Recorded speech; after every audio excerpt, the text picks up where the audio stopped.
A manhã nasceu sem pressa naquela parte esquecida de Minas, onde as colinas pareciam adormecidas sob o manto cinza da névoa. Antônio acordou com o cheiro familiar de café coado no pano, mas algo mais pairava no ar. Um vazio estranho, como se o som do mato tivesse sido sugado para dentro da terra. Ao sair, pisando no terreiro ainda úmido de orvalho, sentiu um arrepio que não vinha do frio.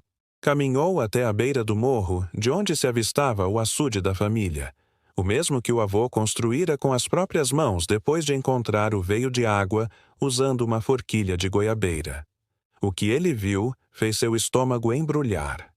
A água havia sumido, não baixado. Sumido. O leito, antes espelhado e cheio de vida, agora era barro rachado e seco. Nem lama havia. Era como se o açude jamais tivesse existido. A vizinhança começou a murmurar. Uns diziam que era praga, outros falavam em maldição. Mas Antônio, homem de mãos grossas e mente desperta, desconfiava de outra coisa. Lembrava-se das histórias do avô Joaquim, que falava de rios invisíveis debaixo da terra, de correntes que passavam por ali como veias vivas. Lembrou-se da forquilha. Guardada no fundo do baú, enrolada em um pano velho, a madeira parecia pulsar com um calor próprio quando ele a segurou. A mesma ferramenta que seu avô usava para sentir a água. Antônio nunca acreditara muito naquilo. Dizia que era coisa de gente antiga. Mas, agora, algo dentro dele dizia que não era só tradição. Era conhecimento escondido. Decidiu experimentar. Desceu até onde era o açude e caminhou com a forquilha nas mãos. Sentia-se ridículo. Mas, num ponto entre duas pedras, a madeira pareceu estremecer. Franziu a testa. Recuou e avançou de novo. E a madeira inclinou-se outra vez, como se puxada por uma força invisível. À noite, revirou os cadernos antigos do avô.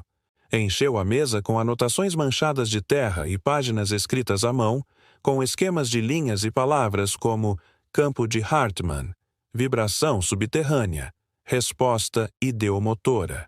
Ali estava a primeira pista. Talvez o açude não tenha secado.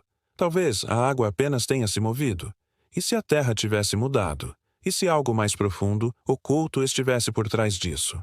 Nos dias seguintes, Antônio procurou na internet, encontrou artigos, fóruns obscuros de geobiologia, vídeos sobre sensibilidade humana a campos eletromagnéticos. Começou a formar uma hipótese. Talvez a forquilha funcionasse por um mecanismo real. Sensações mínimas, inconscientes, captadas por seu corpo e transferidas para os músculos das mãos. Era o que os cientistas chamavam de efeito ideomotor. Aquela era a primeira vez que Antônio via, com olhos abertos, que o mistério não era magia. Era algo mais profundo e talvez mais assustador. Uma ciência ainda não compreendida. Mas, se a água realmente se movera, para onde ela foi? Na madrugada, um som estranho o acordou. Era como um sussurro vindo do chão. E o cão, sempre calmo, rosnava para a terra. Antônio pegou a lanterna e desceu para o campo.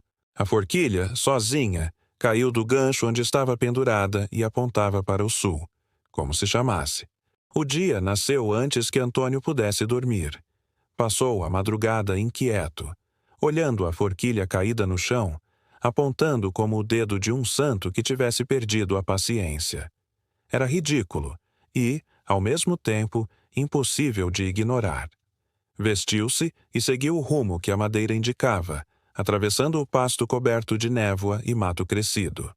O cachorro, com as orelhas em pé, acompanhava em silêncio. A cada passo, a forquilha parecia ganhar peso, como se puxada por algo sob a terra. Depois de cerca de 1 quilômetro, parou abruptamente. A madeira se inclinou com força. Era um campo baldio, tomado de pedras, onde antes havia um riacho, agora seco como o açude. O chão estava trincado e, curioso, Antônio começou a cavar com as mãos, afastando terra e cascalho até encontrar algo inusitado. O que parecia ser uma tubulação antiga, de barro, rachada, cheia de limo seco. Mas aquilo não era encanamento humano. Era natural. Formações de calcário fossilizadas, como veias ocas na terra. Voltou para casa com o objeto, limpou-o e começou a pesquisar. Foi quando encontrou um fórum de discussão sobre hidrologia subterrânea. Um usuário postava dados sobre regiões onde veios de Imágua haviam desaparecido por conta de movimentações sísmicas quase imperceptíveis, e havia menções a algo chamado deslocamento de aquíferos. Antônio postou uma pergunta tímida, descrevendo seu caso, e recebeu uma resposta algumas horas depois. Era de uma doutora chamada Laura Vasconcelos, geóloga e pesquisadora em uma universidade federal. Ela se mostrava cética, mas interessada. Senhor Antônio, posso dizer com 99% de certeza que a água não some do nada. Se o senhor tiver coordenadas precisas, posso cruzar com dados sísmicos da região. Mas vou ser franca. Forquilhas não encontram água. Isso é pseudociência. Ele hesitou antes de responder. Mas algo o impeliu a ser honesto. Não sei explicar, doutora, mas a madeira aponta, e eu sinto. É como se a terra falasse. Ela não respondeu de imediato. Horas depois, chegou uma nova mensagem.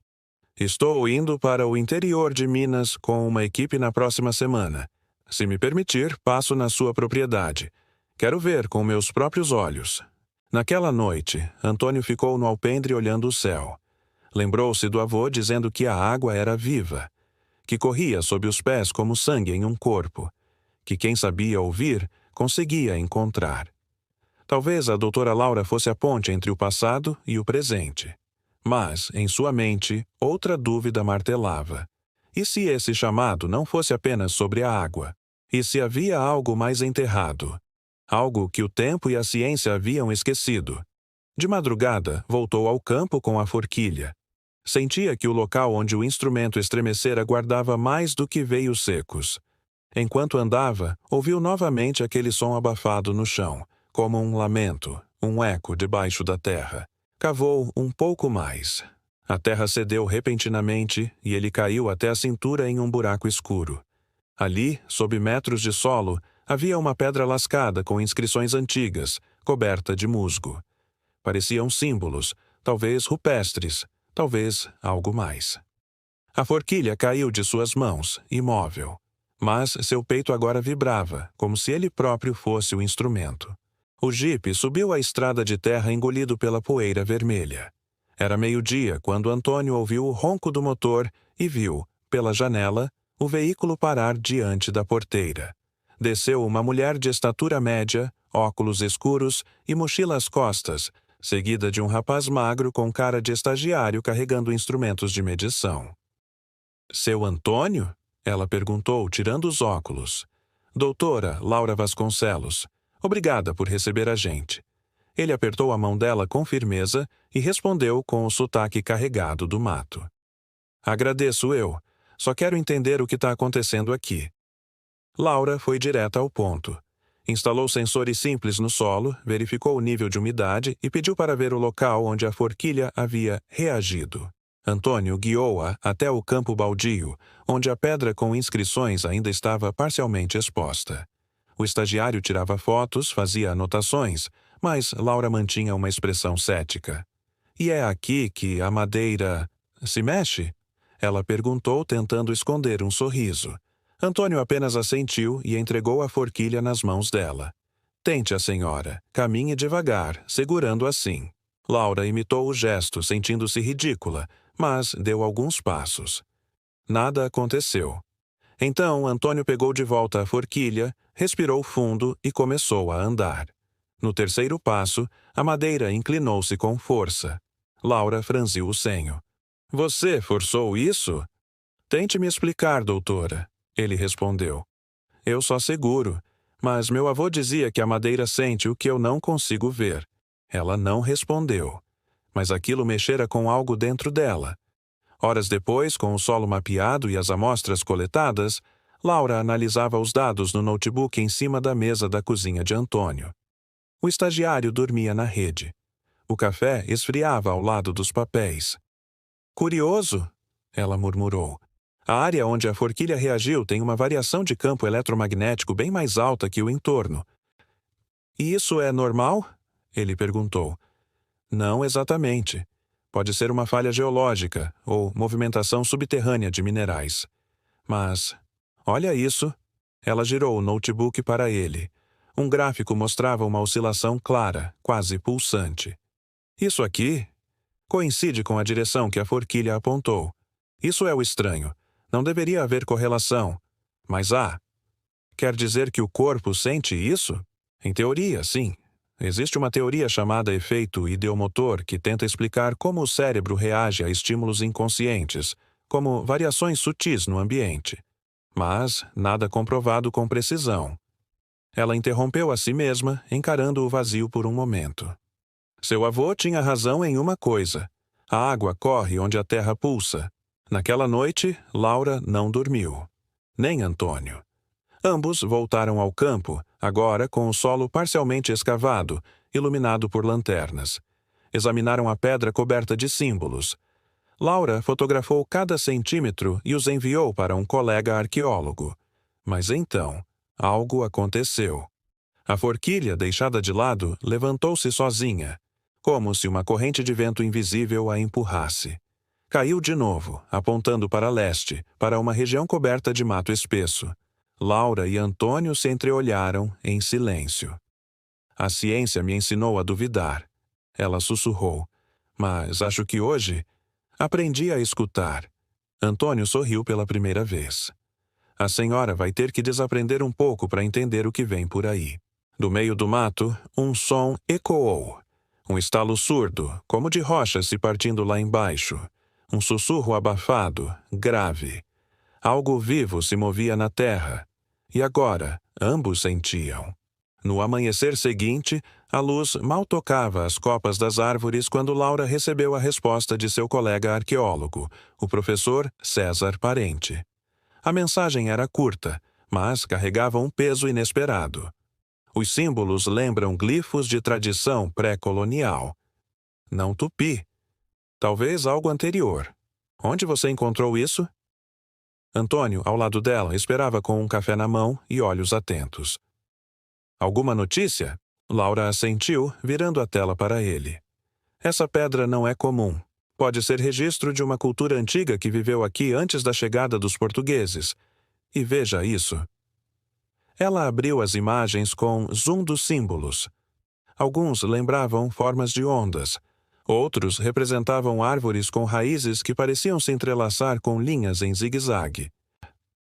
Ele acha que isso pode representar fluxo de água subterrânea, como se esse povo já mapeasse veios e correntes sob a terra. Com a forquilha? Antônio perguntou, franzindo o senho. Talvez não com esse nome, mas com o mesmo princípio. César disse que certas tribos andinas usavam varas de madeira e sentiam o cantar da terra. Era uma forma empírica de geolocalização. Laura então puxou um caderno e rabiscou uma hipótese. Se essas inscrições representarem a direção dos fluxos subterrâneos, podemos ter diante de nós o que seria o primeiro mapa geológico feito por sensibilidade humana. Ela olhou para Antônio, os olhos iluminados de fascínio. Se isso for verdade, Antônio, seu avô não era só um radiestesista. Ele era o herdeiro de um conhecimento que vem de milênios. Antônio ficou em silêncio. A emoção o pegou de surpresa. A lembrança do avô com os pés firmes na terra e a forquilha nas mãos voltou viva como se estivesse ali. Ele dizia que não era a madeira que achava água. Era a gente que aprendia a ouvir. A madeira só mostrava o caminho. Laura se levantou de súbito. Eu preciso ver o lugar para onde a forquilha apontou ontem. O leste. Ambos caminharam pela trilha até o matagal fechado. Com facões e cuidado, abriram caminho por entre as moitas espinhosas e galhos secos. A cada metro avançado, a pressão no ar parecia mudar. Um abafamento sutil, como se os sons do mundo estivessem presos sob a terra. De repente, a vegetação se abriu numa clareira circular. O solo ali era diferente, escuro, úmido, coberto por musgos espessos. Ao centro, uma formação rochosa de quartzo bruto saía do chão como um dente de pedra. A luz refletia na superfície como se o lugar respirasse. Laura se ajoelhou, passando o scanner portátil sobre o solo. Aqui tem uma concentração absurda de minerais piezoelétricos, quartzo, principalmente. Isso é ruim? É inexplicável. Pode estar gerando campo eletromagnético, e se esses minerais forem ativados por pressão ou calor do subsolo, podem explicar o comportamento da forquilha. Isso é radiestesia com base física. Não mágica. Ciência esquecida. Antônio pousou a mão sobre a pedra. Então esse lugar pode ser um santuário da água? Ou um ponto de energia geológica. Talvez os antigos sabiam mais do que nós hoje. Um som grave interrompeu a conversa. A terra vibrou levemente sob os pés deles. Não era um tremor comum. Era uma pulsação, rítmica, como batimentos cardíacos lentos e distantes. Laura olhou em volta, em choque. Antônio sacou a forquilha e, sem hesitar, começou a andar em círculos. A madeira inclinava-se com firmeza, sempre apontando para um ponto específico no chão. Aqui, ele murmurou. Laura ajoelhou-se e escavou com as mãos até encontrar uma superfície lisa. Rasparam a terra até que revelaram mais inscrições. Mas essas não estavam esculpidas. Estavam gravadas com uma precisão absurda, como feitas com um instrumento de alta tecnologia. Isso não pode ser indígena. Laura disse assustada. Então, o que é? Ela não soube responder. E você o que acha que poderia ter sido? Mas uma coisa ficou clara para ambos. Havia algo enterrado ali, algo que unia conhecimento ancestral, campos energéticos da Terra e um mistério que a ciência moderna ainda não ousava encarar. E, talvez, ao desenterrar isso, estivessem acordando algo que preferia ficar adormecido. Esta foi uma história contada pelo meu avô, aconteceu no início da década de 50, em uma roça onde ele morou. E você já teve alguma experiência com a forquilha? Me conta aqui como foi.